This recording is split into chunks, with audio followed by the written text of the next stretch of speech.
We're going under the hood with Dr. Sunshine, where we explore topics that are relevant to STEM professionals with intersecting identities. Thank you for listening.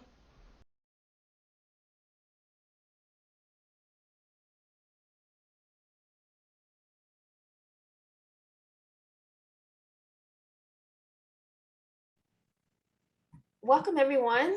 We are back with another episode of Under the Hood. And today I have a very special near and dear guest with me, Miss Maggy Harake, who will introduce in just a second. And just as a reminder, uh, Under the Hood is a brand new space for aspiring, current, or retired STEM students and professionals. And it's also a space for the friends and family of those people where you can hear firsthand accounts about our behind the scenes experiences in regard to how we've dedicated our lives to STEM. So, with that, everyone, please welcome Maggy Harake to the podcast. Hi, Maggy. Hi, Dr. Ivy. I'm so happy to be here. I'm so glad to be a part of this. Wonderful, wonderful. I'm very glad to have you. And just as an introduction, Maggy is a second year PhD student in the chemical engineering program at Stanford University. Very proud of her. She is exploring areas of research focusing on area-selective atomic layer deposition in Dr. Stacey Bent's research group. She graduated with top honors from the University of California, Riverside in 2020 with a BS in chemical engineering. As an undergraduate researcher in Professor Jinyong Liu's research lab at UCR, she was awarded the Chancellor's Research Fellowship. And this was for her work in chemical degradation of PFAS in aqueous film forming foam. She won a UCR mini grant that allowed her to present her work at the American Chemical Society Fall 2019 National Meeting in San Diego, California. And I believe she won an award for this presentation. Upon completion of her graduate studies, she is looking forward to pursuing a career in research at a national lab. And she's going to maintain her focus in surface science. So that's a very impressive resume. And guys, there's a whole lot more. A lot more accomplishments, a lot more great things on Maggy's resume, but that's just a little bit about her. So thanks again, Maggy, for being here. Okay. So happy to be here. Yeah. So just as a little bit of a background, Maggy was in my first course I taught as a tenure track professor in fall 2018. CHE 100, chemical engineering thermo. Fun times, right? Okay.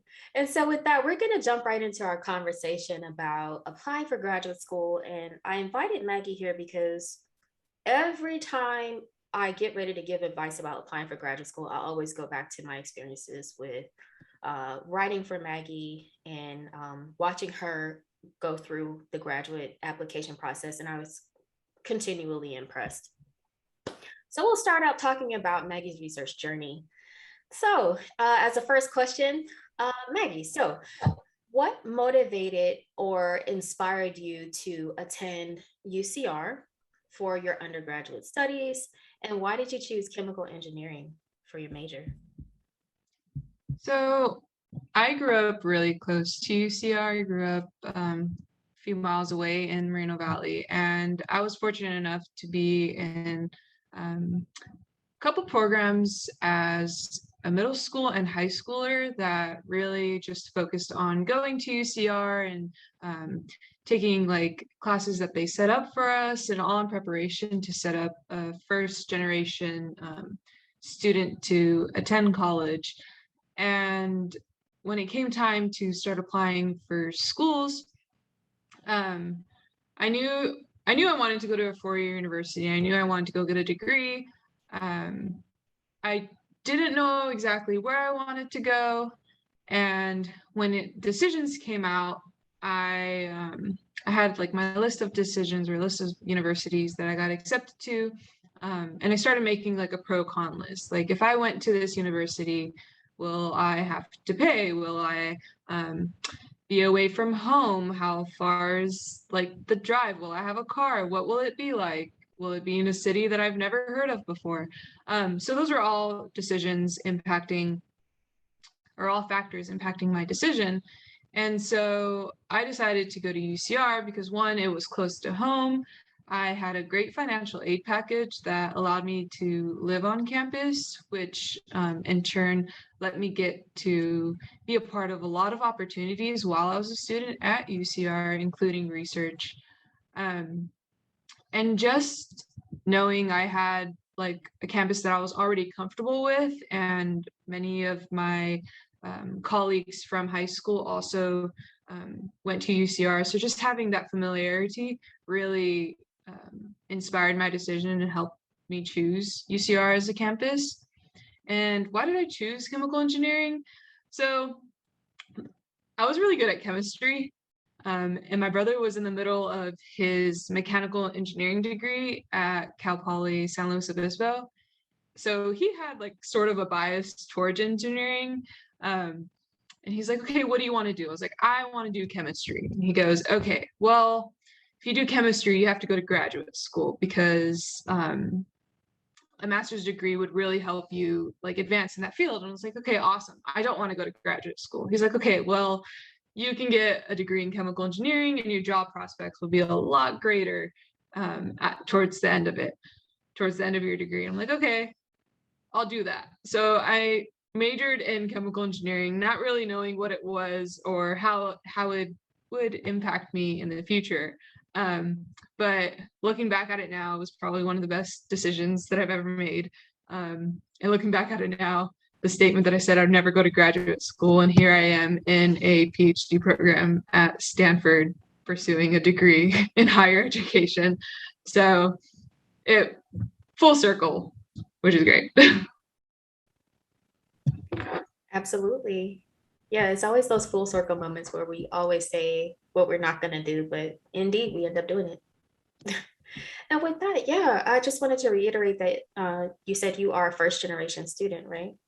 Yes. Yeah, and you've made incredible feats. So the next question that I want to ask is, okay, you've decided to go to UCR, you majored in chemical engineering, you had a very thriving undergraduate research experience at UCR. And so can you tell the listeners a little bit about why you decided to join Dr. Liu's lab and how you balanced research, coursework, and all your extracurricular activities? Yeah, so for those who are unfamiliar, at UCR, the department is chemical and environmental engineering, which is really unique. Which is a really unique department. I believe it's one of 4 or 5 in the country, which is pretty great. And so, as I mentioned before, I didn't really know much about research or like engineering in general, but my sophomore year comes around and I already felt like I wasn't doing enough to be like competitive for either the job market or whatever I wanted to do after I earned my degree. So I think it's important to talk about how to get involved in research and also doing research. But the way that I got involved in my research was the Society of Women Engineers was hosting a research networking night that invited out professors and graduate students to recruit for their labs. And so I visited a couple tables talking to professors about their projects, about like what they expect from an undergrad, the time commitment, and everything in between. And so this was my sophomore year. There was a table that had a graduate student that he was a TA for the Intro to Chemical and Environmental Engineering course that I took the year previous. And I saw him sitting at the table and I was like, you know what? I'm just going to walk up to this table and see what his research is all about.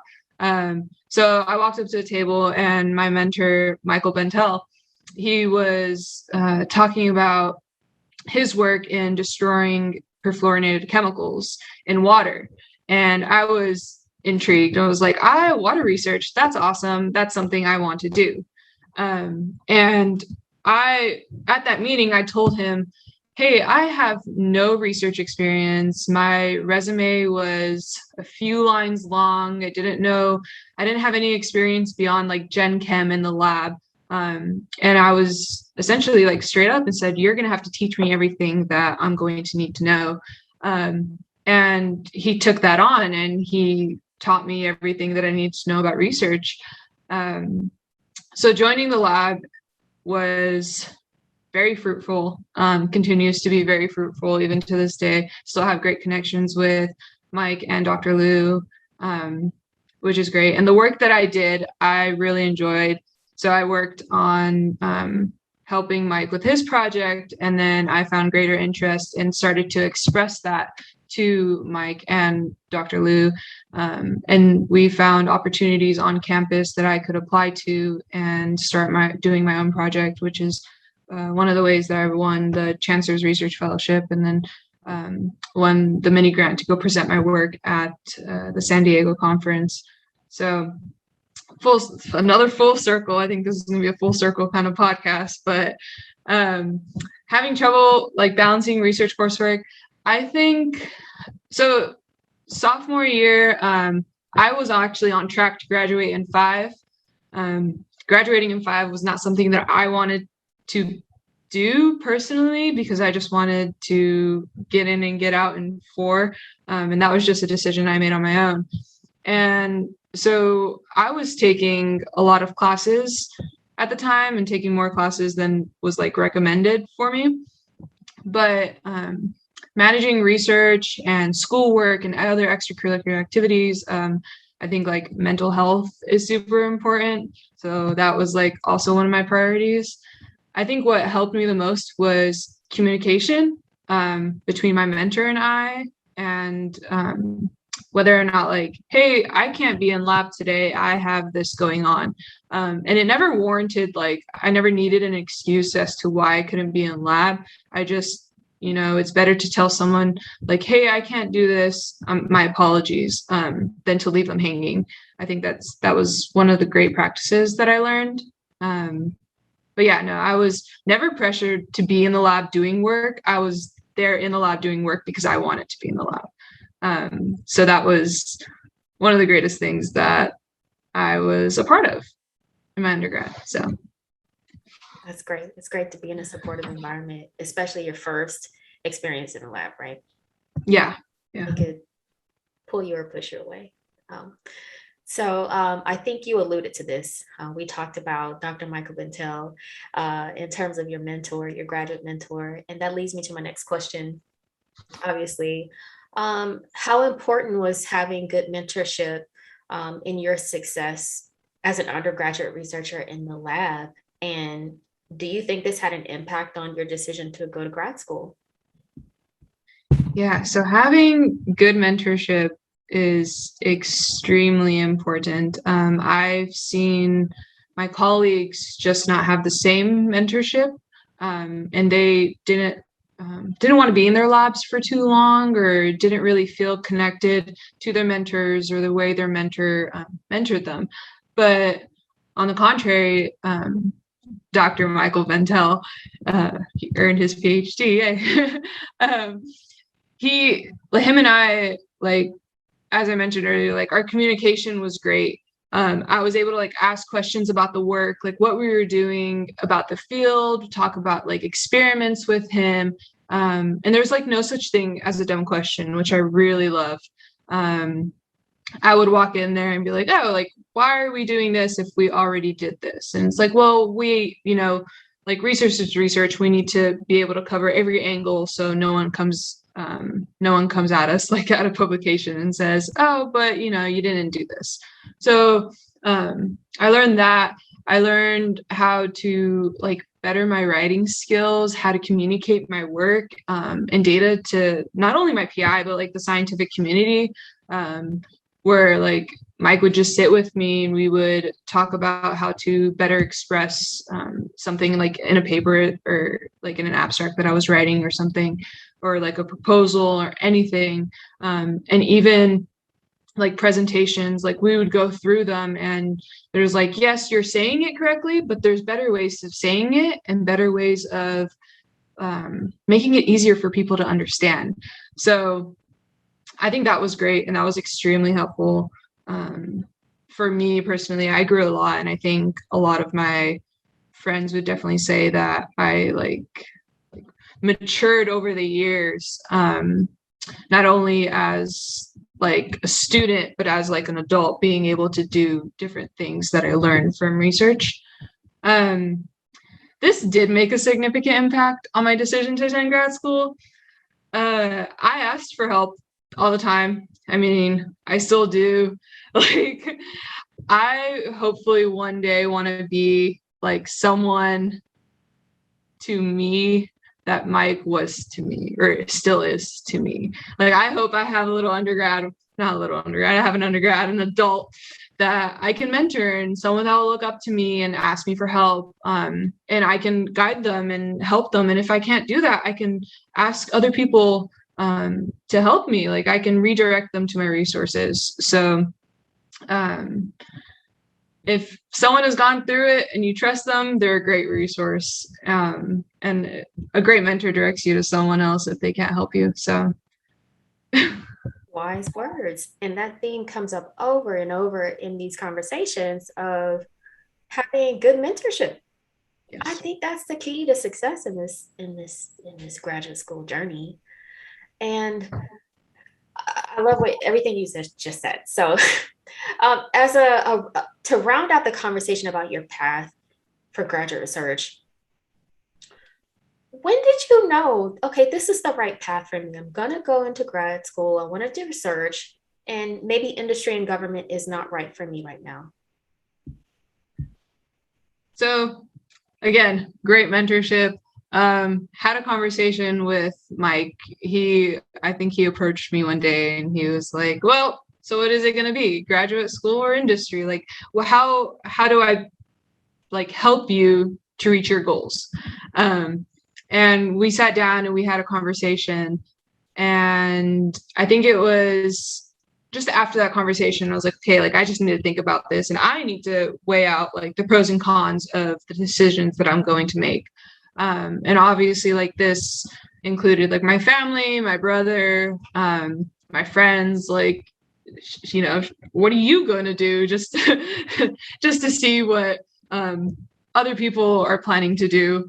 It's always good to hear everyone out. But so I think the summer between my junior and senior year, I had an internship, and I loved the internship, loved what I was doing, loved the people. It was great. But afterwards, I was like, well, despite like this being so great, I'm not done learning yet, and I want to continue my education, and I want to continue researching. And I really just enjoyed doing lab work and finding out new things. So that was another thing that really inspired me to like, okay, you want to go to grad school. And then the decision came, well, do you want to pursue a master's degree, or do you want to pursue a PhD? And personally, I believe that pursuing a PhD would, I was like, if I'm going to go back to school, you're going to just pursue a PhD and, you know, go in for the long haul and get that over with. And not necessarily get it over with, because it's a marathon, not a sprint, which is what I've been learning. And I've just finished my first year here. So I also didn't really feel ready to enter like industry and or like government work. And like, fortunately, my brother had a job at that time, and he would tell me about his job too. And I'm like, well, yeah, that doesn't sound like it's for me quite yet. So graduate school was the path that I decided to pursue. So. Well, we're most certainly glad that you made that decision. And I think I remember that summer. Yeah. I think I remember the summer of your internship. Yeah. So, and with that, to the listeners, you guys can see that Maggy has made a very intentional decision to go to grad school. And I'm hoping that, I know she's going to give some really good tips in this next part of the conversation. So we're going to talk about the nuances and the important parts of choosing your graduate program, which I haven't seen another human being that's as intentional as you were in finding your graduate program.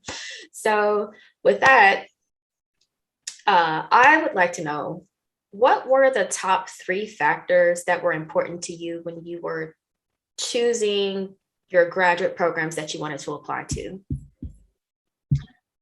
So when I started my graduate school search, I believe I just Googled top chemical engineering graduate programs in the country. And you'll get like a bunch of Google searches. But for me specifically, I wanted to pursue a different field that I'm pursuing now. And so that greatly impacted the way that I was looking at programs. So not only was I looking at chemical engineering, but I was also looking at environmental engineering. But one place that I started when I was looking at any school or any department was the research that the professors were doing. And if I found a professor who was doing research that I really enjoyed, I wanted to see like the school, like how many people are doing the work that I wanted to do at that university. So for instance, like if there was a department that only had one professor doing the work that I wanted to do, that wasn't as good as another department or another school that had 3 or 4 professors that had work that I would be potentially interested in pursuing. So that was to sidetrack. An Excel sheet with everything on columns and all listed out really helps during your search. So these, like, research was a column and it had professors and it had their work and it had pros and cons of if I wanted to decide like if I really like that group or if I did not. Another thing for me is, as I mentioned before, like I went to school so close to where I grew up. And so location personally was a huge factor in deciding graduate programs. For instance, like I've only ever lived in the West Coast my entire life. In Southern California, we don't really have like rainy days. It's usually in the hundreds. But if I decided to go to a school on the East Coast, I'm going to have to prepare for snowy days and I think tornadoes and hurricanes and all that. That was just something that I was cautious of, but that wasn't going to 100% deter me from choosing a school, especially if I liked the work, the professor, the research. Also, location. On the topic of location, getting to somewhere in the middle of, let me say, Tennessee, getting somewhere in the middle of Tennessee, how many planes would I have to take to get there? If I had an emergency or if my family had an emergency, how much would it cost me to fly over back to California? How much would it cost them to travel over there just to see me? And so that was another huge factor in my decision making. Another one was the voices of graduate students in a program. Are the graduate students vocal? Like, do they have a say in what's going on in the department? Do they have a say in the curriculum? Do they have a say in anything that you would think is out of their controls? And this is something that you don't really find out until you have those department interviews when you get into a program, or just like pre-interviews, which I know we'll discuss later. But that was another factor that I really looked into. And then I think another thing would be like job perspectives afterwards. If I went to a university that, for instance, one of my friends went to a university in the middle of the country, or we're just going to say, because the middle of the country, and their university fed into like Chevron.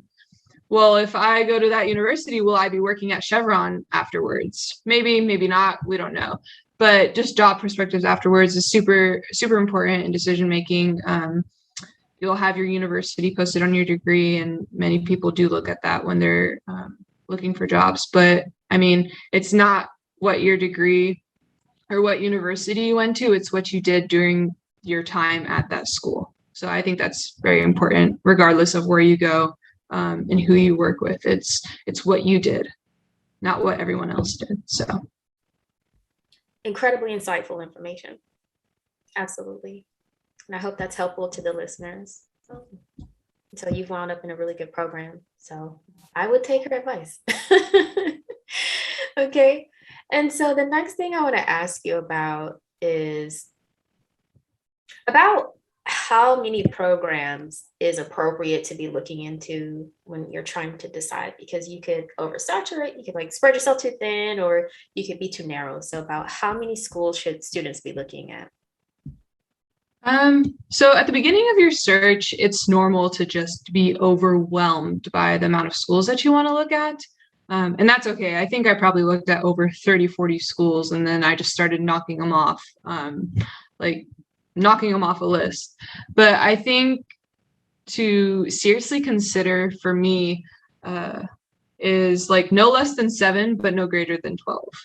So because I had such a great relationship with my mentor, we kind of made this into a game, and we only made it into a game to like calm my anxiety about applying to universities. So we made a list, and on this list we had my safety schools, my maybe schools, and my dream schools. And I think my safety schools had like 5 of them. And it's like, okay, yeah, you're a great candidate for this university. Like you would probably get in, just with your extracurriculars, your GPA, and everything else, like your research background. I think, and then we're maybes like, oh, okay, these are a little out there. And then my dream schools were like, okay, well, if you get into these schools, then you've made it. Like those are your dream schools. So we made it into a game. We, marked it all up, put it in an envelope, and hid it away. That helped me because not only did it help me narrow down the list, but I was very motivated to do my best on my applications, which helped. Another thing was when I did make that list, I showed it to my mentor and I also showed it to my PI. And they helped me narrow it down even further. Because I think when I gave it to them, they had about 20 on there. And they're like, yeah, no, that's 1, too much. And 2, you have to consider your letter of recommendation writers.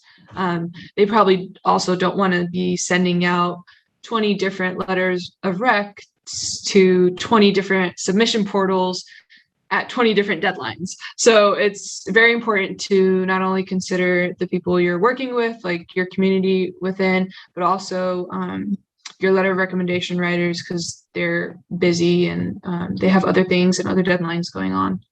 But yeah, so 7, no less than 7, no greater than 12, and make a pros and cons list. A pros and cons list, like some of the things on my pros and cons list were like the location, the size of the department. Was it huge? Was it small? How many faculty members did it have? Another thing that I looked at that people are very interested in is like how many female faculty do they have? How many people of color do they have? Like how inclusive is the school? How supportive of different groups are we? And so different things that I took into consideration. Also, the research areas were on this list as well. So just a lot of things. The rule of thumb is no less than 7, no greater than 12. I think that's good for our engineering students out there that need numbers. Yeah.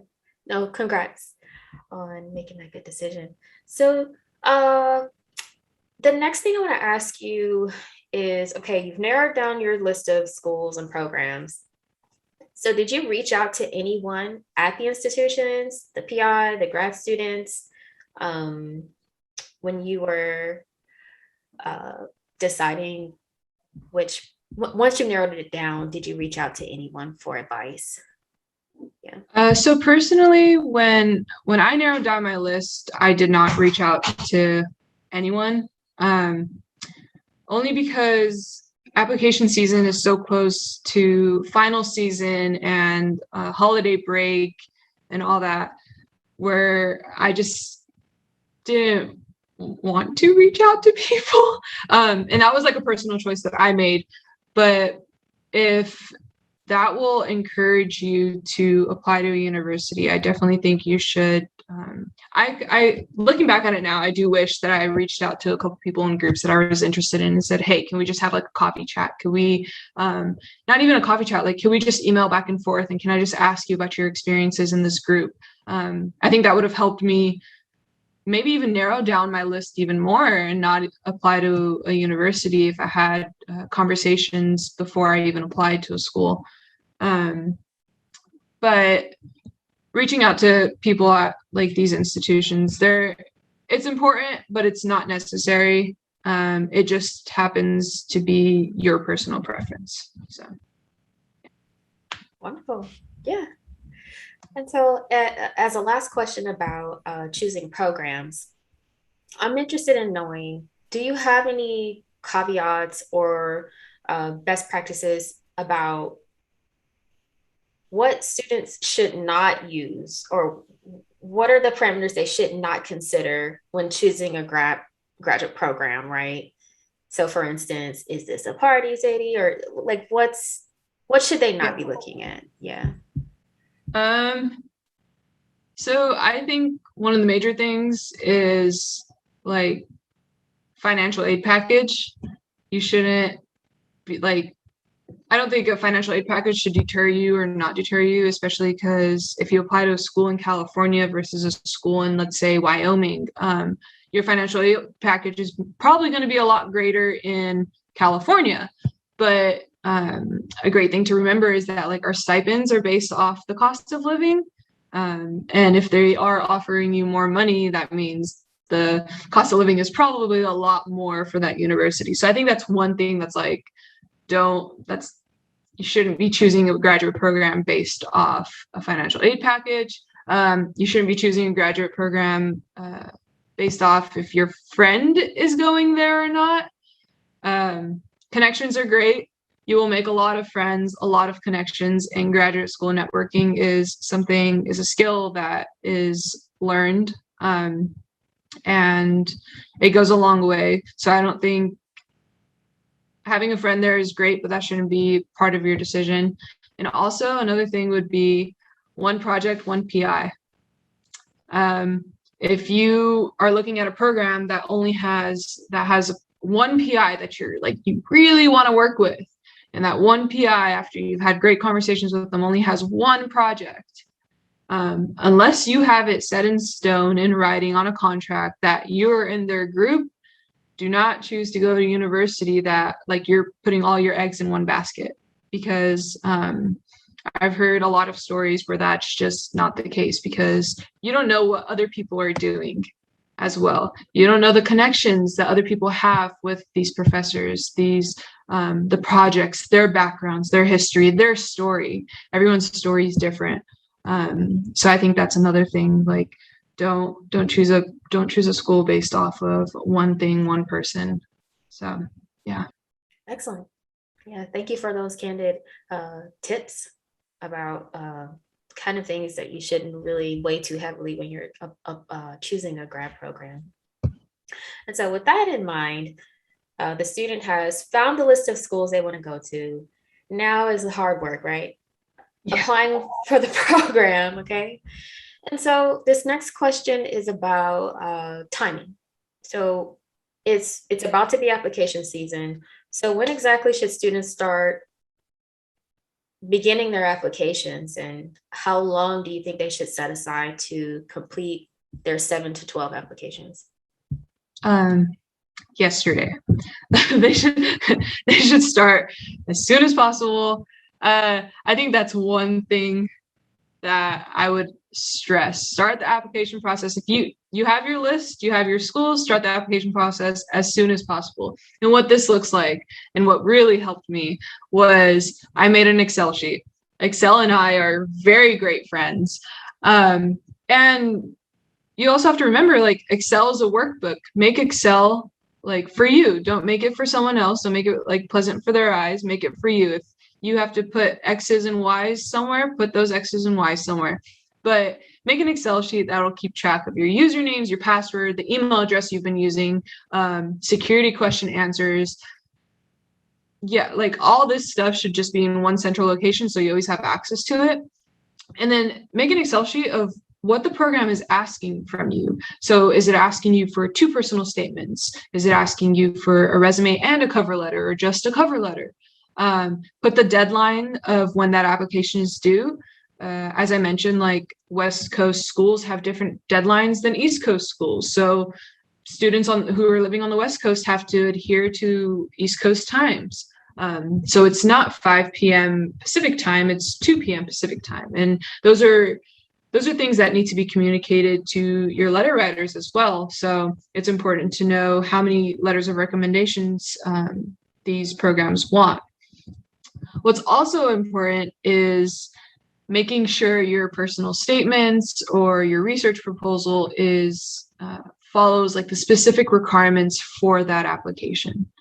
And most of these just have them, or most of these programs have them already laid out for how your personal statement should look, what size font, what type of font, what the spacing is supposed to be, any headers they want. So just make sure you follow the rules for your application, so it's like not disqualified before it's even looked at. And I think if you follow all that, it'll set you on a good track to making your statements great.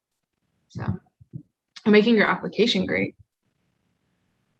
Yeah, so much like the NSF proposal that we talked about last week or in the last episode, there's essays, there's letters of reg, resumes and such. So you have to put aside some time for that as well. And then finally, about the application process, is it free? How much does it cost to apply to grad school? And if the costs were high for you, how did you mitigate those? So fortunately, unfortunately, graduate school applications are not free. Well, the majority of them, let me just say, they're not free. They are costly. I think the average one is about $60, which actually does like start causing like a financial burden when you are looking at 7 to 12 programs. But a great tip that I think should be for anything is like, if something is a financial burden, asking for help, or even just like sending an email and saying, hey, this is not something that I can do at the moment. Like, is there any way that your university can help me out? Like, do they have resources for this type of problem? It's not a problem, but like for this type of situation. So like the cost of applying should never deter you from actually applying to the program. But I think one great tip would be like to read through the instructions on the graduate program, like their homepage. And if you don't find anything, there's usually like a point of contact that you can go and reach in the department, and they may be able to talk to you. They may ask you like, oh, what professor are you interested in, and start a conversation there. And, you know, there's a lot of things that could be done in that way. And if applying to grad school, if it is a financial burden, there are no ways to mitigate that. Just make sure you have that list of programs that you just like, you want to apply to. There's no way that you can, sleep another night without applying to this university, and would seriously consider attending. So if there's schools that you want to apply to, but you're like, well, it snows in February and you wouldn't really consider attending, then don't apply to it, especially if cost is cost is an impacting factor. So this is great. And just as a side note, I have even considered trying to help a student out if they're trying to join my program and I really want them to join my lab. I've tried to find ways to help alleviate the application costs. So that's a good segue into talking about financial aid and actually going to grad school and how much it costs. So not everybody realizes or understands the finances behind getting your PhD. And I just want to let people know this podcast is really about going to graduate school for your PhD, not necessarily a master's. So Maggie, is grad school free? And should students be prepared to spend more money on their graduate education? So the STEM field, I know mostly about STEM. Graduate school for your PhD is basically free. You're getting paid to go to school, and this payment comes in a form of a stipend. So the stipend covers your tuition. So that's money that you never see because it goes directly back to the university. And that stipend also covers your living expenses. So Stanford, like the Stanford Chemical Engineering Department, will pay me a stipend each year that's already set before the next year. And that covers my living expenses. So just like a job, you get paid biweekly, and you get that's the money you get to live off of, and doing research and earning your PhD. And typically your first year of grad school, you are taking classes. So you're taking classes, you're getting paid to do your research, you're getting paid to take classes, and to live. Also, some programs offer the students free or subsidized like healthcare. So that's another thing that should be considered when you are looking. But to be completely honest, like the stipend that I have at Stanford, like I can live comfortably off my stipend at Stanford. So that's a pro for me, which is really nice. Yeah. So graduate school is free. That's right. But mm-hmm. Yeah, no, I was just gonna say, but that doesn't mean I think we're gonna talk about this later, but that doesn't mean you shouldn't apply for other things like the NSF GRFP as discussed in the earlier episode. So yeah. Absolutely. And I'll just go ahead and put it out there. The ranking of the school kind of decides your stipend a little bit. It depends on if you're at a public school or a private school. We can go under the hood about that a little bit later. So speaking about these competitive stipends and going to a high ranking school, how important is a really good GPA when it comes to getting or being considered first for these topper fellowships, these additional fellowships at your graduate program? So personally, I think your GPA is important. So that doesn't mean you should slack off in your classes or anything, but your extracurriculars and your research have a huge impact. They can help the committee that's looking over your application determine whether or not like you're a well-rounded individual, because your GPA doesn't speak for everything. They would love someone who is textbook smart, but they would also love someone who is inspired to go and change the world, who's inspired in their research, who wants to do not only what's best for them, but for their group mates, their community, the greater good of the people. So your GPA is considered, but what you do for others is also considered, and like your impact on society is so important, especially like if you're a first generation student like myself. There's not many first generation students who are inspired to go to or to pursue a higher education like a PhD, because they just don't feel welcomed in that space. And I mean, like for me personally, one of those goals is to inspire first generation students to say like, hey, not only am I here and I'm like doing it, but I can also help you in your endeavors, because it is a struggle that not many people know about, but a struggle hopefully that one day is mitigated in the near future. And they look at things like that. They look at what you're doing. So yeah.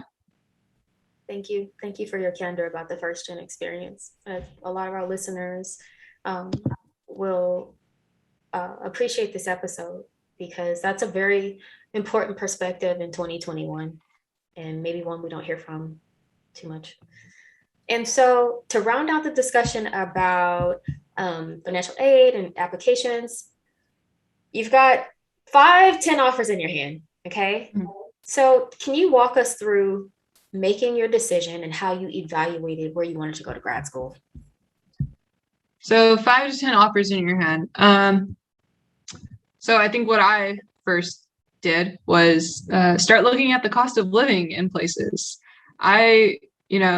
To be completely honest, I grew up in an area where like the nearest Whole Foods was 40-50 minutes away. Coming to Stanford, living in Palo Alto, there's a Whole Foods, like there's a Starbucks every corner. So that's like one thing that you have to consider. So cost of living. So you got to see what the cost of living is where you want to go with your financial aid package. You have to see whether or not that university offers on-campus housing. Stanford University has on-campus housing for 90% of Stanford students actually live on campus, because the cost of living outside of campus is so high that like our stipends would have to be significantly higher to fulfill those.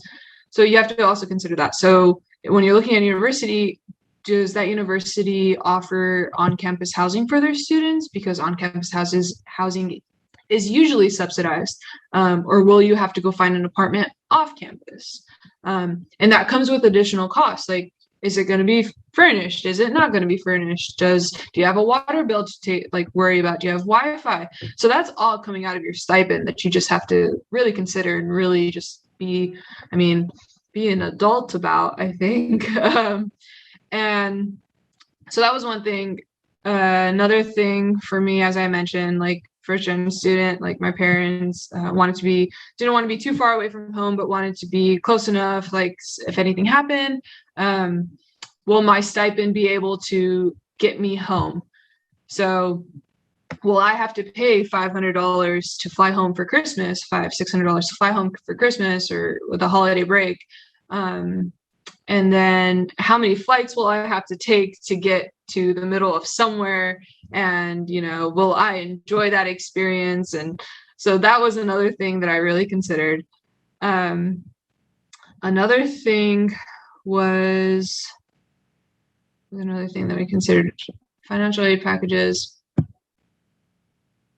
When you're an adult, you have to start cooking for yourself.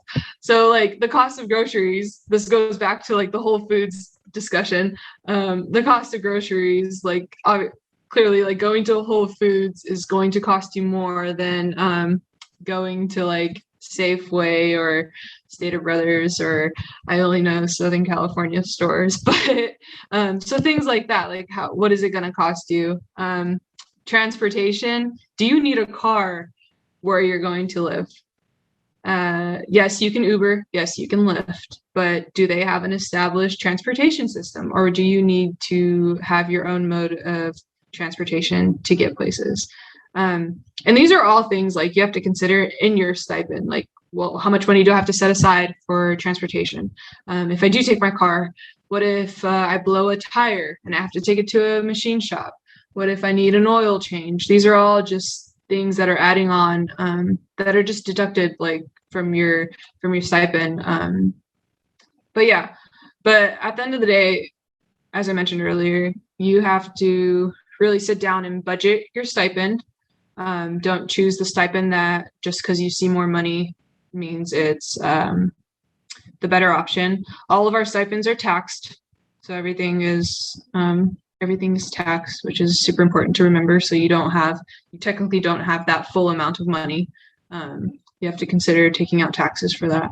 So it's just a lot of decisions that you have to personally make to see like what will make you happiest on where you decide to go.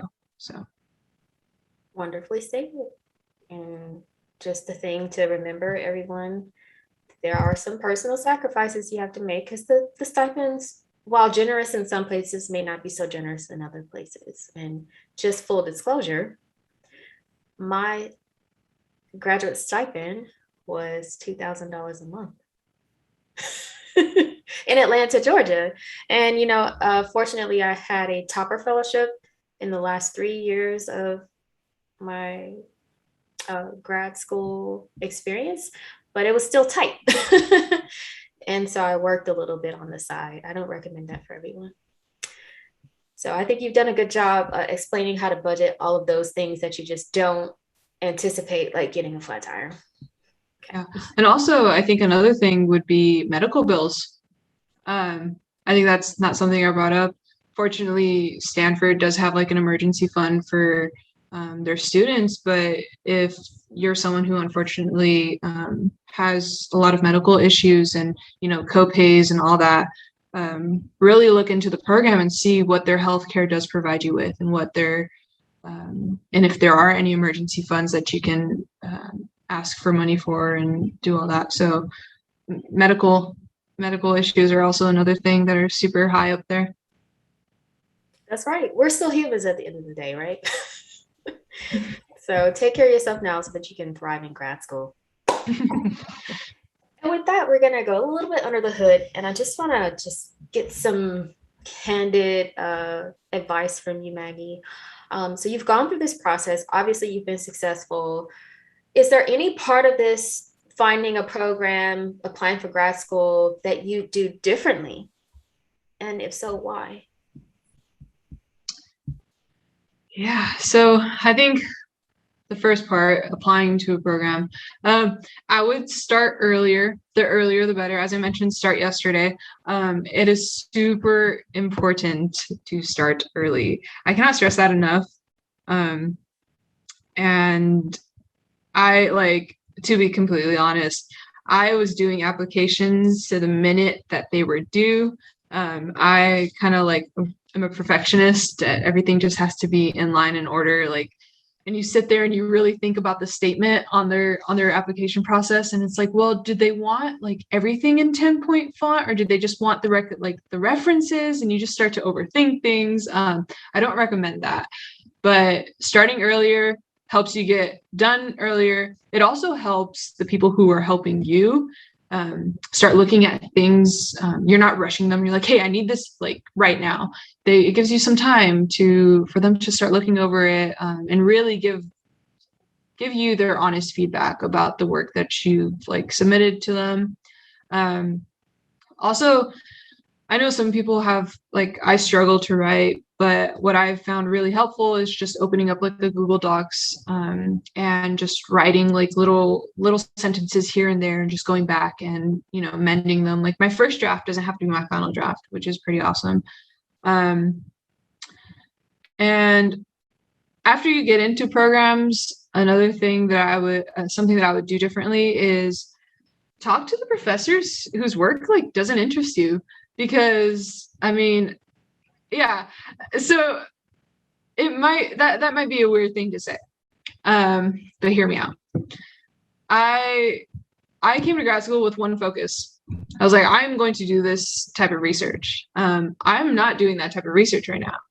I'm in a group that I'm like so fond of right now that I wish that I had started talking to my professor earlier and getting to know this group a lot, getting to know this group from the beginning. But I think that's super important because even if you don't join a group, you start making connections with professors. Like, hey, do you remember I had a conversation with you? We talked about this. And also remember, like, professors are humans too. You don't have to just talk about research or their school or this. You can talk to them about like the baseball game that happened, or you can talk to them about anything, like food. What's your favorite restaurant downtown? Where do you guys hang out? Don't ask your professor where you hang out, but just stuff like that.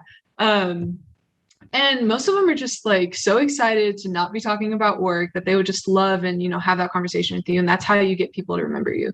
And I think that's super important for not only like your career, but just to build genuine connections with people. So start your applications early and start talking to people that you might not even see yourself working with, but you end up working with them, and it turns out everything for the best. So yeah. I really love that advice, Maggie. Also, talking to people outside of your field of vision can also be helpful because you may find a mentor outside of your field, right? Yes, 100%. I agree. You may find an advocate outside of your field. And with that, I want to ask another question. So you've been in grad school for about a year. You're starting your second year. Is there anything that has happened so far that you didn't expect that you probably want to warn other students about, or you're pleasantly surprised about? So I joined a field, no idea what I was doing. I even communicated that with my PI, and I was like, I don't even know what any of this is, but it sounds cool, and I'm sitting here and I'm willing to learn. And she was like, yeah, definitely. I don't expect most people to come in here knowing what we do, which is great because many PIs aren't that receptive.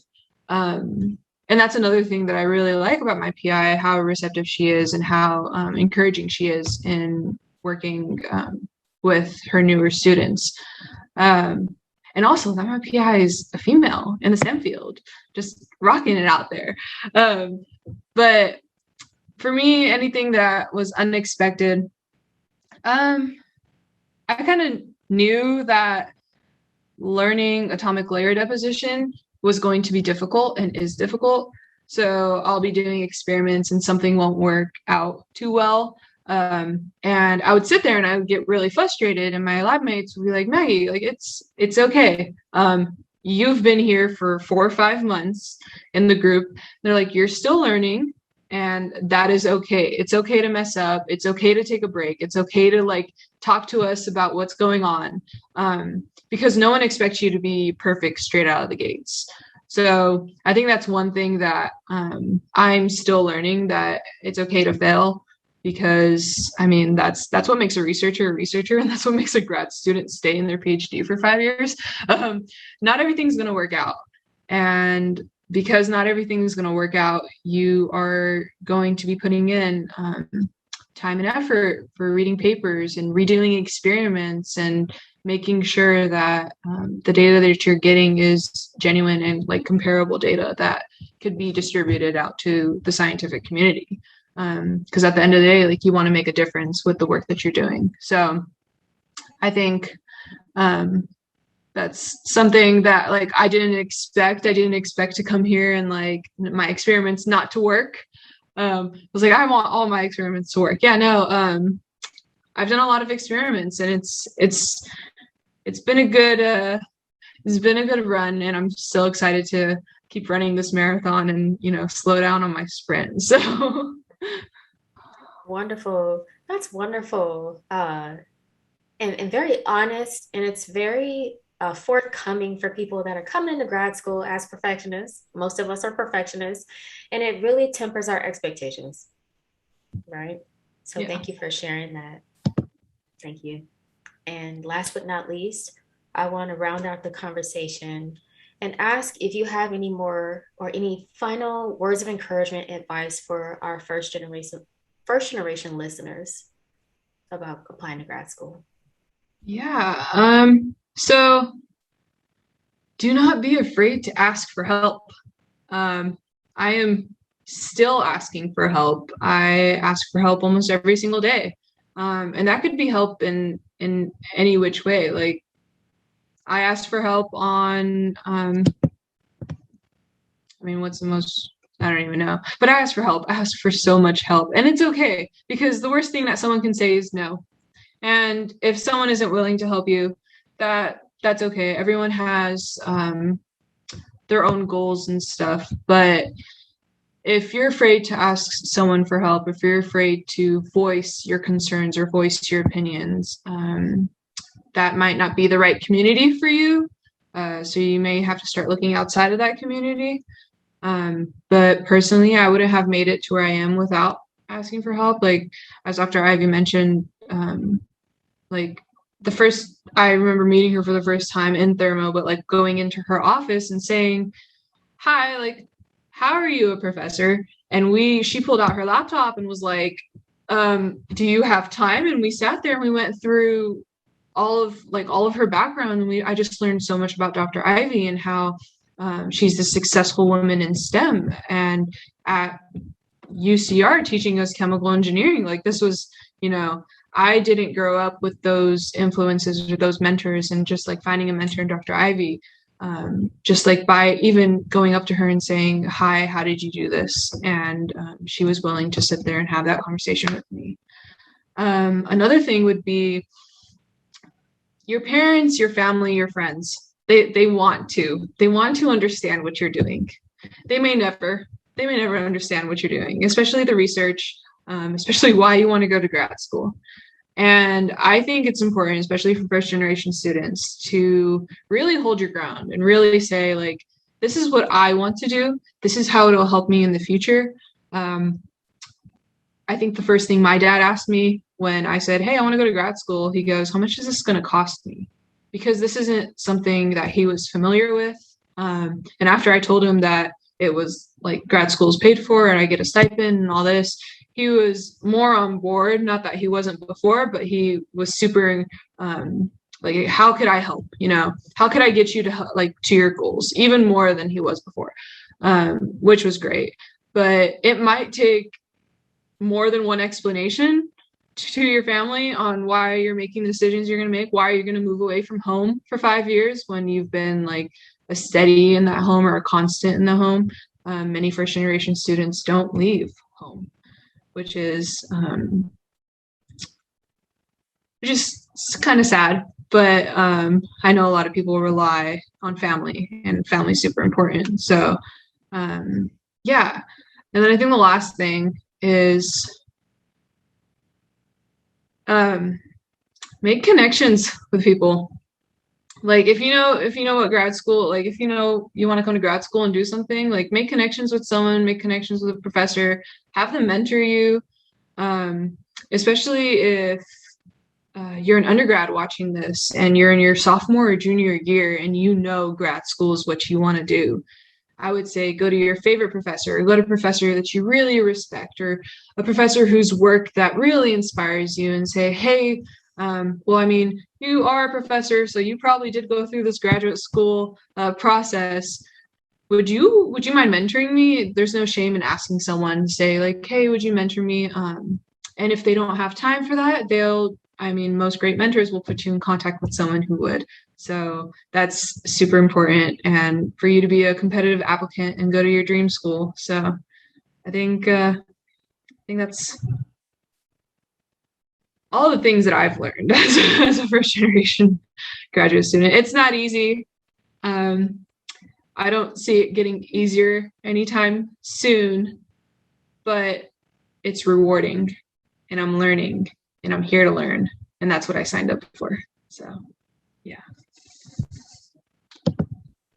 Deeply inspiring, deeply inspiring. Maggie, as someone who is about maybe 10 years my junior, you just continue to inspire me. Your grit, your tenacity, your visionary thinking, and I think what you said today will help a lot of students that share your similar background. And you're going to do great things. And I appreciate you spending this time and giving some behind the scenes advice about how you got to where you are. Stanford University is the #1 program for environmental engineering. I'm not sure about chemical. Do you know? Yeah. I don't know. We're tied with it's up there. Yeah, it's up there, guys. And with that, I want to thank Maggie for her time, and thank you guys for listening. This has been episode 6 of Under the Hood, and we'll talk to you next time.